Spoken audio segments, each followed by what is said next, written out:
craziest bastards I've ever met in my life.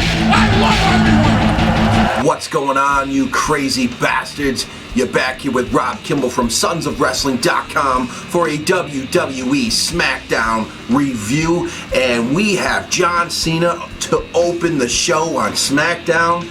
And the crowd seems a little pumped about that because most Smackdowns are not very well pumped up, although most of the time Smackdown outperforms Raw lately, in my opinion, but that's another story. Let's get into the review.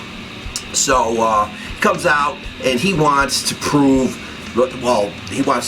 to Seth Rollins that he hasn't lost a step, because after he had lost to Brock Lesnar, the biggest fucking defeat ever at SummerSlam, everybody said he was done, he was out, and pretty much should retire. But he wants to show him who's boss. Dean Ambrose music hits and comes on down, and John Cena, he's just done with this shit. He's like, I'm not gonna do this. And Dean tells him, you don't want to, because Dean Ambrose is just going to destroy John Cena down the road.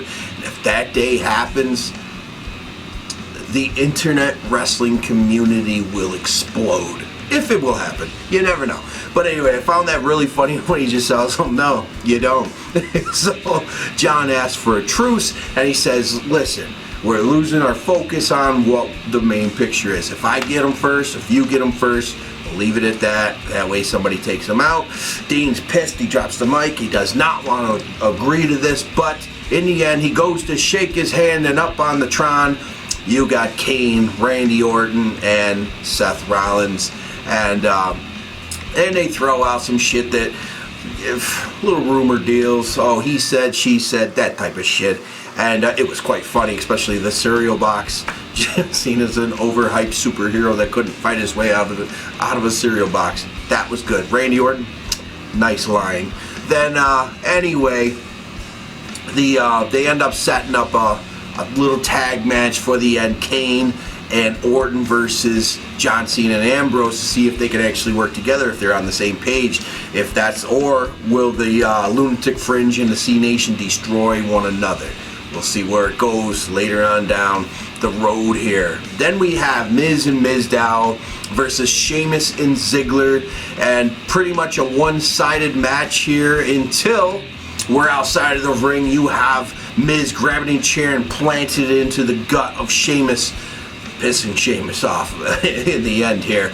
But inside the ring, you have Miz or Ziggler with Mizdow, and after Miz hit that chair, the Sheamus jumps up onto the apron to try to help Mizdow, but catches a super kick and plant it off, and then this leaves just Mizdow and Ziggler for a zigzag victory. Hell yeah, Ziggler's doing well, and that's a good day in my book. So we move on to Paige with Alicia Fox, and then that's versus Naomi. So Paige and Alicia Fox are now best friends. It baffles me. Whatever. Anyway, Naomi's taking control of this match. Just totally outperformed Paige. She's pretty damn good. She has learned a lot and has improved so much when she first started. So kudos to that. But when she goes to jump back into the ring, she catches a boot from Paige, and this turns into the PTO Paige tap out. And AJ Lee's music hits, she comes down to the ring. Paige runs scared. This is kind of weird because the week before they destroyed her. Anyway, AJ Lee destroys Alicia Fox. Paige hides behind JBL with a cowboy hat on and says she's crazy, and JBL's, give me my hat back. Well, all smiles with AJ Lee. Then we have the Big Show coming out to apologize to the Russian people, because he, pretty much every Russian person he's ever met, he likes. But then Rusev music hits. Him and Lana come down to the ring. Lana says that she wants a personal apology, and he says no, it's not going to happen, because I did want to offend you. And anyway, Rusev snaps, grabs the mic, speaks some English here, and then basically says America's stupid, and then attacks Big Show with the Russian flag that hits the ground again, and it's okay. But beats Big Show down really good, but Big Show stands up slowly like the Terminator. This was awesome. scares the shit out of Rusev. Rusev backs off, retreats, will not come back. Big Show rips his shirt off. He's ready to rock. He gets the crowd pumped into it. Awesome shit. And this makes you feel like it's going to be a big field match coming on up. And I can't wait for that. Then we have the circus came to town. Slater Gator versus the Usos.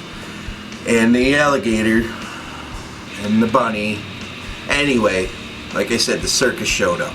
Fucking bunny comes down, fucks around with the alligator. Please, somebody call Troy Landry from Swamp People. Get down there and take care of this fucking gator. Anyway, it turns into 2 super kicks. 2 from the Usos to Slater Gator. Usos splash with a bunny splash on top of the Gator. They all pin one another. There's no DQ here at all. And we call the match. And then Adam Rose comes down to celebrate with the Usos and the bunny. So that's the way that worked out. Whatever, I guess you have to have a little comedy. So we move on to Ambrose. He's got an interview backstage with Renee Young, and he says nothing will stop him from getting to Seth Rollins, no matter who. John Cena, and I like how he threw out there the bunny or a gator. He doesn't care. He's just going to go through everyone.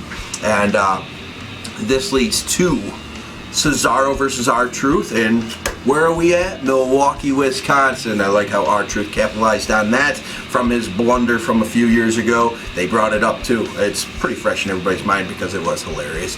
And so back in Green Bay, we get a quick victory here out of Cesaro. Fucking neutralizer, done. R-Truth. I like R-Truth, man. I think he can still go, definitely. So I hate him to lose so quick, but Cesaro's winning, I'm fine with that. So, on to the main event. Kane and Orton versus Cena and Ambrose. And right from the get-go, Cena and Ambrose are on the same page. They're working together. They're working well. They're doing some shots together.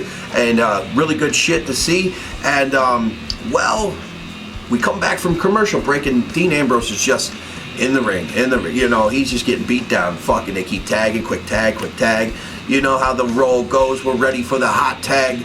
And eventually, finally, we get some offense out of Ambrose, and he nails the monster clothesline to Kane, taking him down.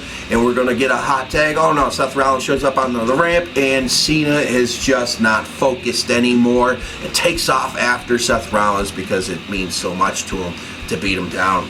And so this leaves just Ambrose in the ring, but he does hold himself really good here. Goes for dirty deeds. Randy Orton pushes him into Kane's big boot for the DQ, and then we get the beat down to Dean Ambrose. Now Dean Ambrose catches the monster chokehold, or the monster choke slam, and then we get the RKO, and then finally Cena shows up. Just a little too late. Right before Randy Orton's like, you can't see me, where's your boy? That was great. Just Orton, with just small words tonight, just pulled it together well, man. So I enjoyed that.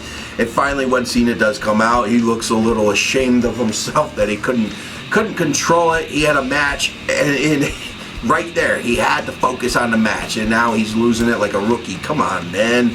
Get it together. And it's just too late. Dean Ambrose lays there. Dean Ambrose is going to remember this. John Cena, you're going down. It's going to happen. Dean Ambrose and John Cena, it's going to happen. It's going to be awesome. And down the road, we will see Dean Ambrose as a WWE World Heavyweight Champion. I'm saying that right now, today. It will happen by 2015.